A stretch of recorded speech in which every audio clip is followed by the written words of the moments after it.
ಜನಯ ಆರಾಧನೆ. ಇಂದಿನ ವಾಕ್ಯ ಯೆಶಾಯ ಪ್ರವಾದಿಯ ಗ್ರಂಥ 38ನೇ ಅಧ್ಯಾಯ 16ನೇ ವಾಕ್ಯ. ಸರ್ವೇಶ್ವರ, ಮಾನವ ಜೀವನ ಇಂತಿದೆ, ಇವುಗಳಿಂದಲೇ ನನ್ನ ಆತ್ಮ ಚೇತನಗೊಳ್ಳುತ್ತಿದೆ. ನೀನೀಗ ಗುಣಪಡಿಸು, ನಾ ಬಾಳುವೆ. Praise the lord.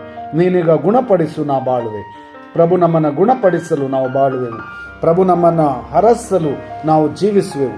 ಪ್ರಭು ನಮ್ಮ ಮೇಲೆ ಕರಗಳನ್ನಿಟ್ಟು ಅಭ್ಯಂಗಿಸಲು ನಮಗೆ ಸೌಖ್ಯವು, ಆರೋಗ್ಯವು. ಪ್ರಭು ಯೇಸುವಿನ ನಾಮದಿಂದಲೇ ಆರೋಗ್ಯ, ಸೌಖ್ಯ, ಆಶೀರ್ವಾದ, ವರದಾನ ಪ್ರಭುವಿನಲ್ಲಿ ಬೇಡಿಕೊಳ್ಳೋಣ. ಪ್ರಭು ಯೇಸುವಿನ ನಾಮದಲ್ಲಿ ಸರ್ವಶಕ್ತರಲ್ಲಿ ಬೇಡಿಕೊಳ್ಳೋಣ. ನಮ್ಮ ಜೀವನ ಪ್ರಭುವಿನಲ್ಲಿದೆ, ಪ್ರಭುವಿನ ಕೈಯಲ್ಲಿದೆ. ಯೇಸುವಿನ ನಾಮಕ್ಕೆ ಸ್ತೋತ್ರ, ವಂದನೆ, ಆರಾಧನೆ. Hallelujah, hallelujah.